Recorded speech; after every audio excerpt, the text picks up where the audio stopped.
Some days it just isn't working, and that's fine, because practice is still practice.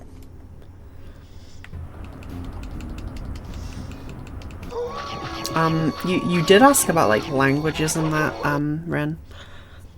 This game isn't necessarily faster for any language-based reason, but NTSC, trying to think here. So it is not really down to the region either. Like NTSC PAL generally has little difference from what I understand, but while it doesn't matter for any percent, there are 2 glitches in the game that were patched out in 1.1. So playing on 1.0 is just definitively better, and that's what I'm playing on. But neither of those tricks come up in an any percent speedrun, and to be honest, I can't remember their names anyway. I think there's like Invisible Chandelier glitch is one. But that is it. However, this game has always had like a fastest console, because something kind of funky about this game is it was basically programmed from the ground up for all 3 consoles individually. So I believe the PS2 version is the original version of the game, and then they had a GameCube port team, and they had a Xbox port team. And because of that, there's a lot of really weird, obscure differences between the versions, because they were all made by different teams. And that has always kind of led a bit of a difference in best times. I mean, when Creepy Alley was first discovered, it was Xbox exclusive, which I find interesting.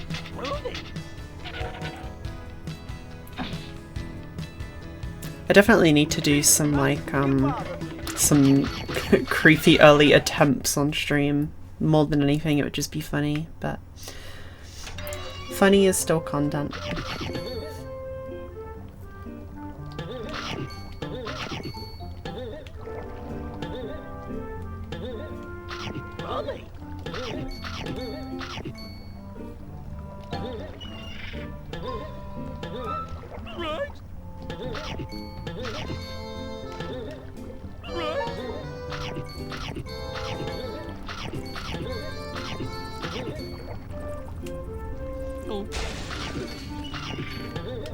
Just the usual run through shock 1. Get hit by the rat, that's definitely intentional. Jump down there, that's definitely intentional. Oh well.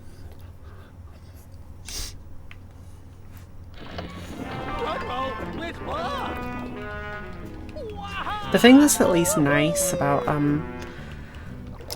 running like this and being at this kind of point of running is that the second by second optimizations don't really make a huge amount of difference. As long as I can hit a good fish cringe and a good green ghost skip, the rest just kind of writes itself. Because getting better at the little things just comes down to practice. Like those hooks, that would just take practice to like learn the cycle and stuff.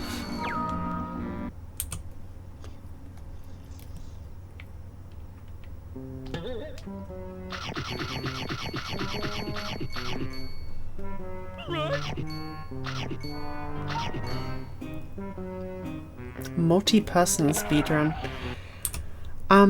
Could probably be quite fun, don't get me wrong. I just have no idea. I know there is a category for this game where 2 players use the same controller and they have 1 side each. That could potentially be funny.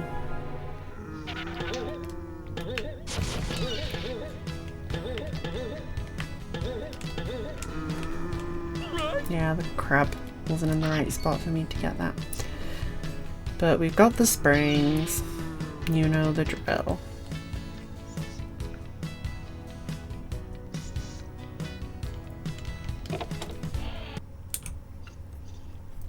Void warp time. Let's have it actually work this time.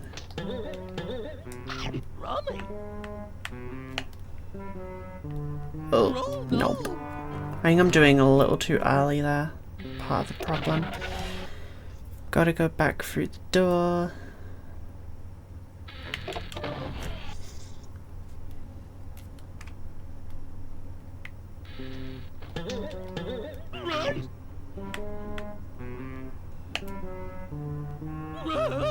No. Not quite. Void warp is not cooperating with me today.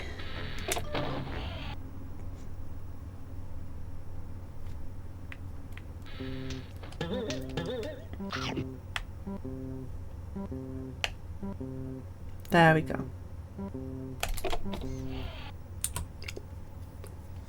Not the worst, but pretty bad. Oh well. Just keep going. As long as I get a half decent fish cringe, I will continue this run. So.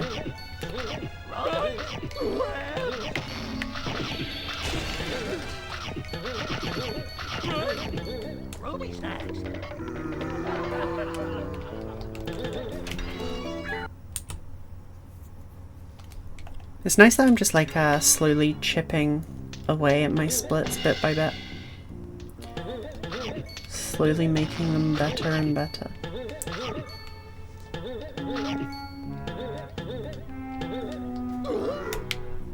I'm surprised that he still hits shoot there.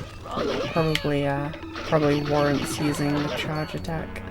The charge attack shrinks Scooby's hitbox to just his head, so it's very useful for avoiding enemies. There we go. Cutscene skip. Now we're gonna go grab all the snacks in the background.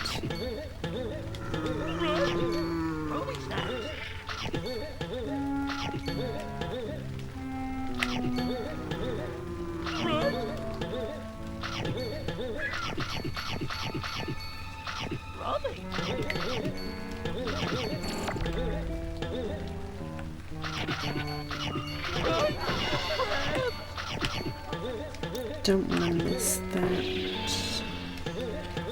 Okay, let's go and attempt fish cringe.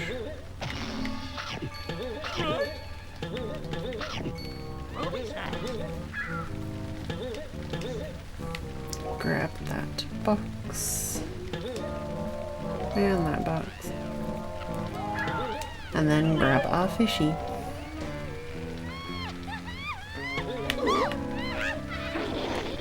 That should be good.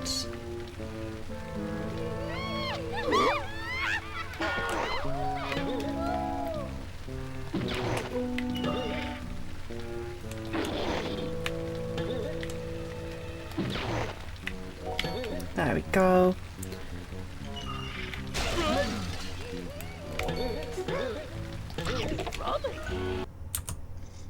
Okay, that's good. That's my best fish cringe yet.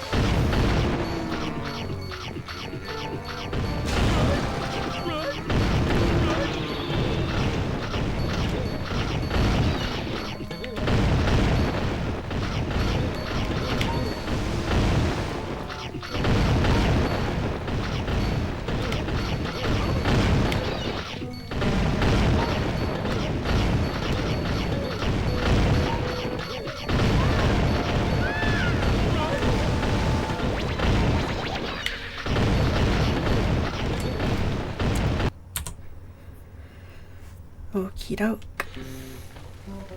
And now coast free. There is some room for improvement here on my part.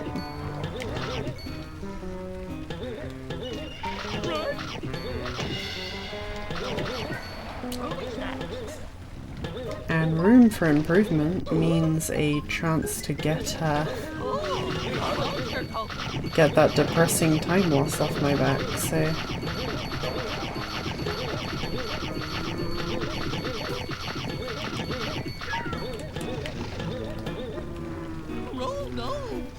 Yeah, that disco ball is very strange. Oh no, Millie. Yeah, I find a lot of the enemy designs in this game to be kinda... They're certainly interesting. I think I've seen a total of like 3 Scooby-Doo episodes growing up, so...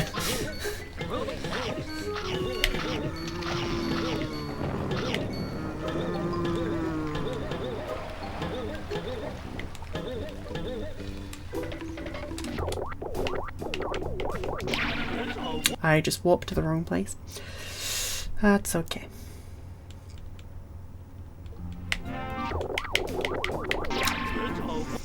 This is what happens when you have a brain capacity like mine. But I've saved a nice amount of time in Coast 3, which is good.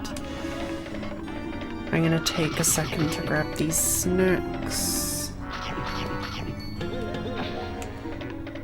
And then I'm gonna go for the hedge.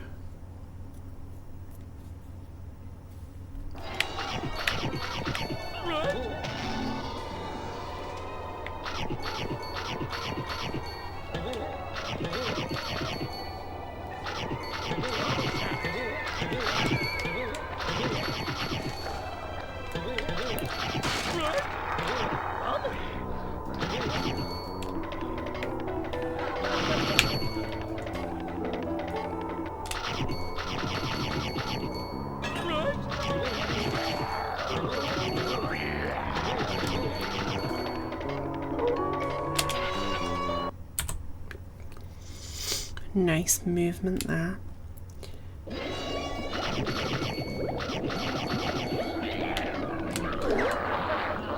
Forgot about that guy. Doesn't actually make any difference though, because I have to wait a second for the platform anyway. There is a funny jump you can do from the platform down bottom straight up to the top without having to wait for it to go up. But it is a bit of a weird jump, so I've elected to leave it for the time being. We're gonna clip up here. When it decides to work with me here. Come on now. There we go.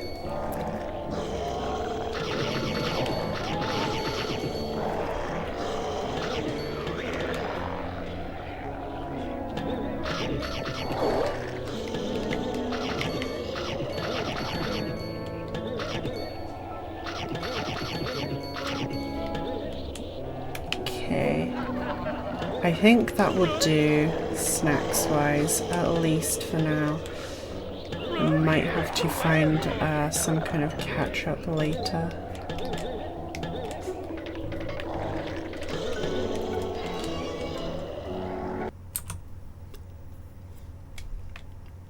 Hedge free.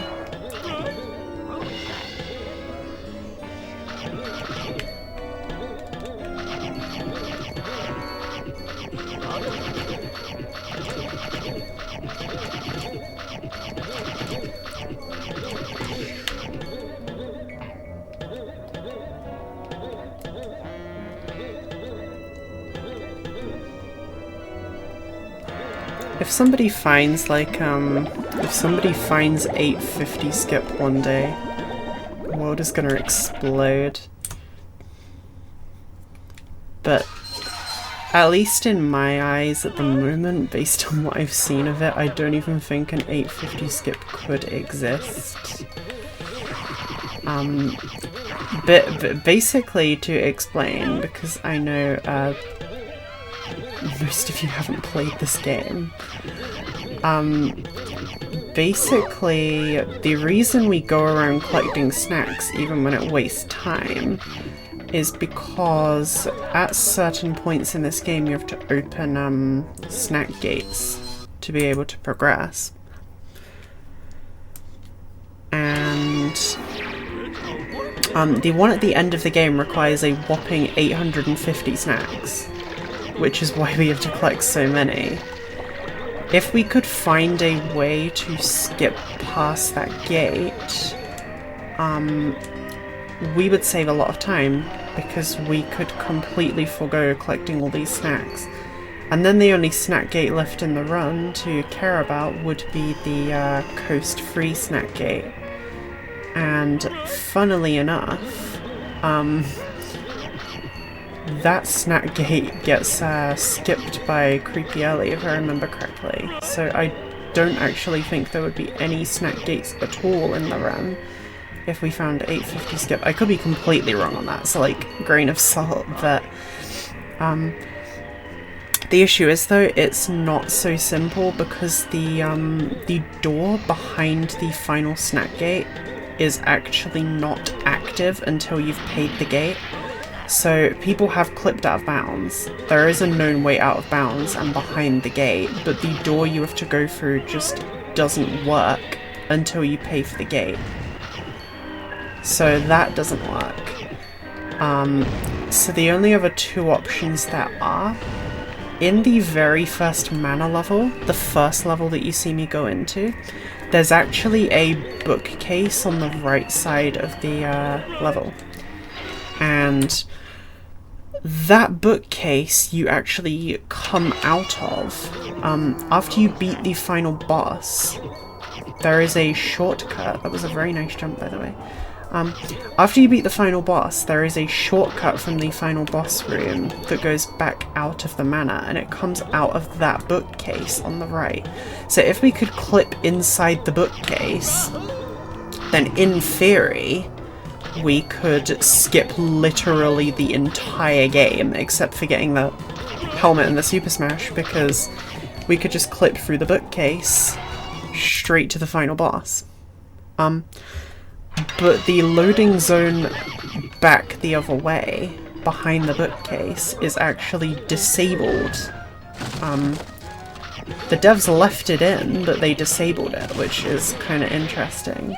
But if we could somehow find a way to re-enable that loading zone, then it would theoretically be possible to do 850 skip that way.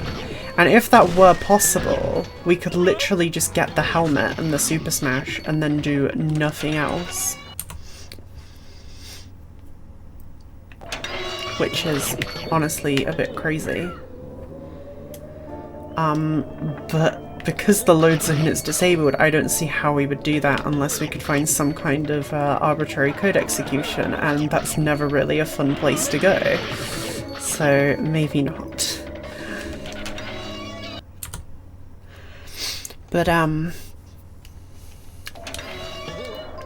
the only other option I guess would really work is if we could find some kind of glitch to get snacks without having to go collect them, but I don't really know how that would work.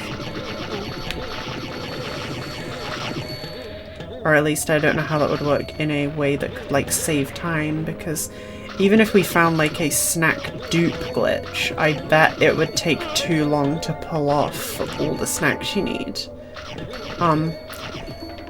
People have like, I'm basically just reiterating a bunch of stuff from a video that Mortal made. That was very callous of me. People have basically though, people have done some testing. And if you set the game's snack count to -1, then it does cause a bit of an overflow in the game. It's not crazy like you'd expect. It doesn't give you a huge amount of snacks, but what it does do is if you have -1 snacks and you go to a snack gate, you open the snack gate for -1 snacks, and then it sets you to 0. So that allows you to open any snack gate. If we could somehow get a negative snack,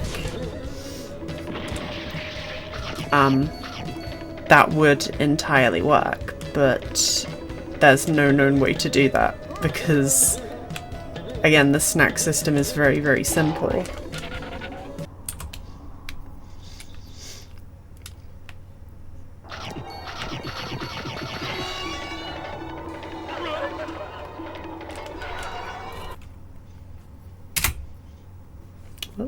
Just walloped my spacebar.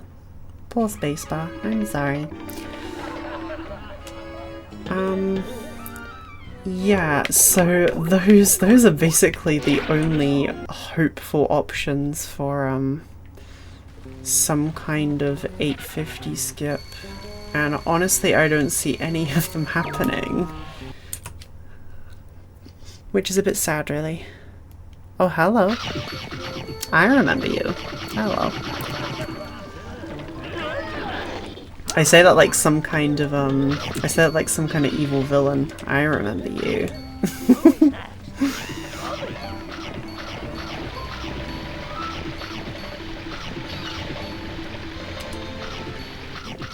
Yeah, we are just kind of vibing at the minute, doing, I would say practice runs, because this run's not gone very well, but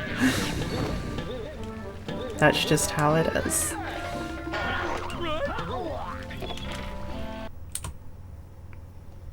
Self-deprecation is again.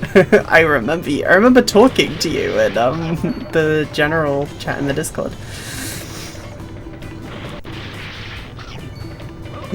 What did you do? Oh.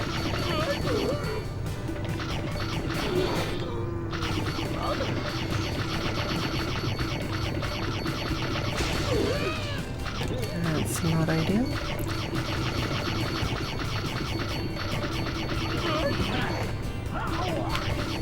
Yeah, I need to get a lot better at just outright dodging the enemies on these stairs.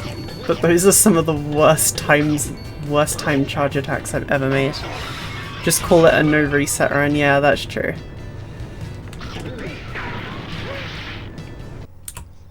That is pretty much the gist of it.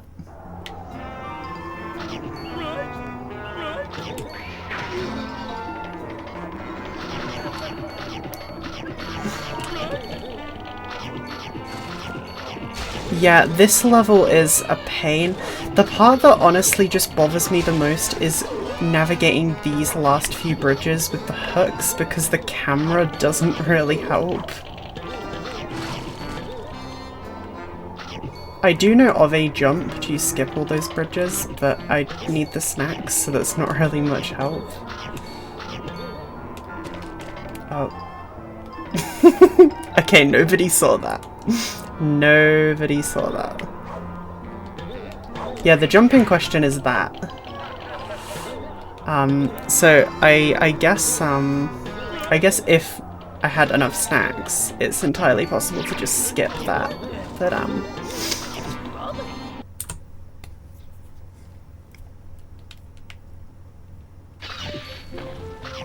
that gets a little complicated.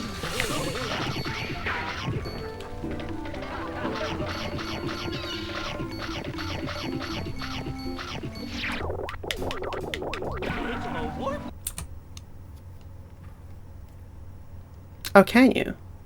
That's cool.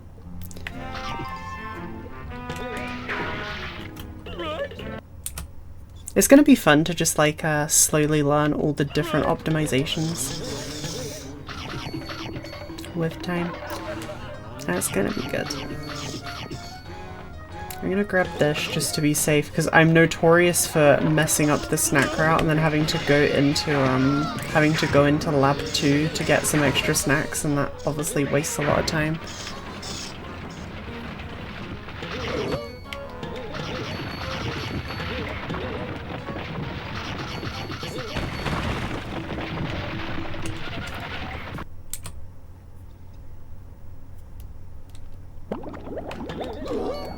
I have to say, even just as like a casual player, I hate these cauldrons so much.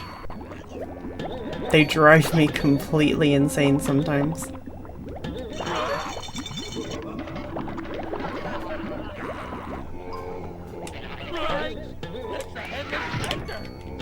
Oh, that could have been bad.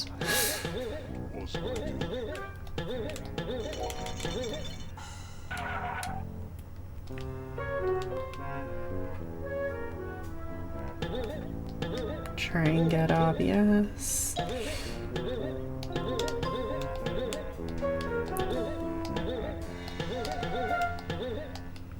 Almost. There we go. The Dark Souls of platformers. I guess you could call it that. Now we have GGS, which... Whoa. I need to use the GGS trainer more. There we go.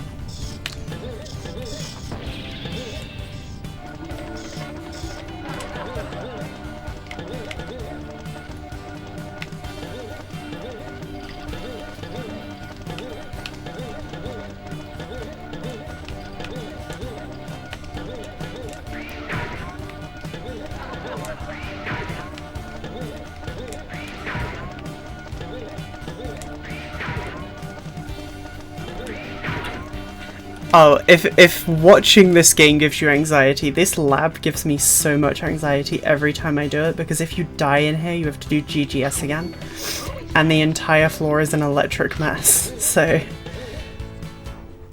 Okay, snack route is actually fine, which is good. I have what I need.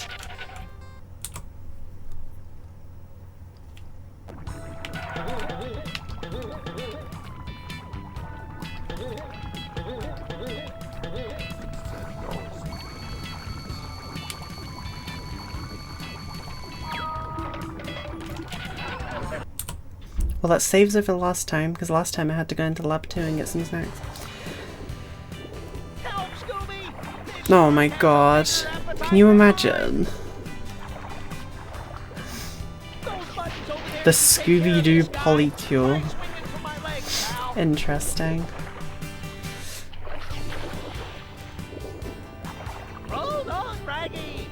I do just find it funny as well how back in that first lab level, the devs, like in particular in this NTSC version of the game, the devs broke the floor texture and it stays electrified after you turn the electric off, which is kind of funny. Ready.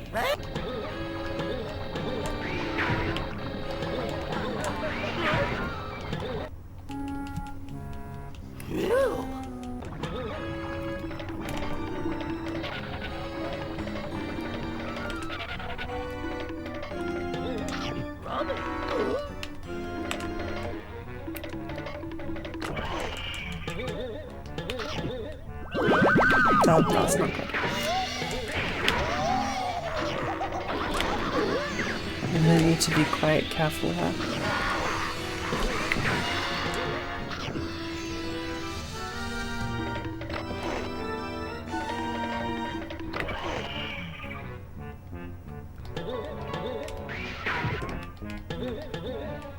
Oh, there we go. I wondered what was happening there.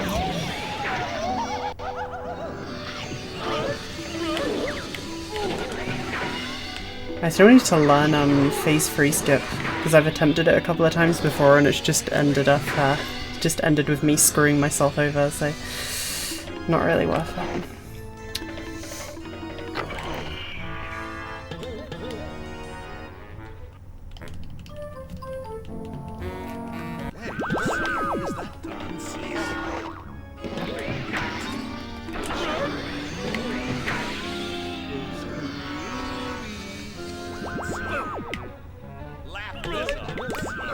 That is extremely good RNG.